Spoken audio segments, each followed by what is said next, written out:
అంతర్జాతీయంగా ధరలు పెరుగుతున్నప్పటికీ సామాన్యులపై భారం మోపవద్దనే ఉద్దేశంతో కేంద్రం ఎక్సైజ్ సుంకాన్ని తగ్గించిందని, రాష్ట్రాలు కూడా తమ పరిధిలోని వ్యాట్ను తగ్గించి ప్రజలకు ఉపశమనం కలిగించాలని కేంద్ర మంత్రి కిషన్ రెడ్డి కీలక సూచన చేశారు. ఆయా మీడియాతో మాట్లాడుతూ విదేశాల నుండి ఇంధన సరఫరా సకాలంలో జరిగేలా అన్ని చర్యలు తీసుకుంటున్నామని తెలిపారు. దేశంలో ఇంధన నిల్వలపై వస్తున్న వదంతుల్ని ఆయన ఖండించారు. పెట్రోల్, డీజిల్, గ్యాస్కి ఎలాంటి కొరత లేదని, ప్రజలు ఆందోళన చెందాల్సిన అవసరం లేదన్నారు.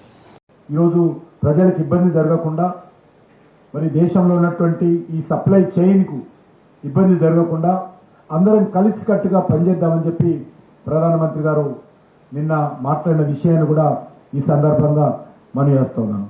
అంతేకాకుండా ఈరోజు మరి అసత్య ప్రచారం, దయచేసి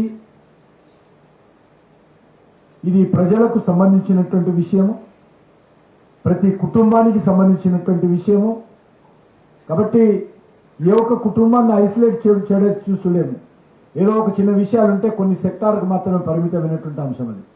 కానీ ఎవ్రీ డే వంట చేసుకోవాలన్నా, ఎవరైనా వ్యక్తి ఇంటి నుంచి బయటకు వెళ్తే ఏదో ఒక వాహనంలో ప్రయాణం చేయాలన్నా, అది మరి ఈరోజు జరుగుతున్నటువంటి క్లిష్ట పరిస్థితుల్లో అది కీలక పాత్ర పోషిస్తుంది.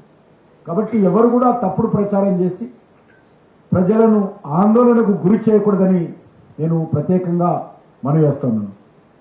మరి ఈరోజు చూస్తా ఉన్నాం, పెట్రోల్ పంపులన్నీ మూతపడ్డాయన్నట్టు, ధరలు పెరిగాయన్నట్టు, ప్రజలు దాడి చేశారన్నట్టు, ఇవన్నీ కూడా అభూత కల్పనలు.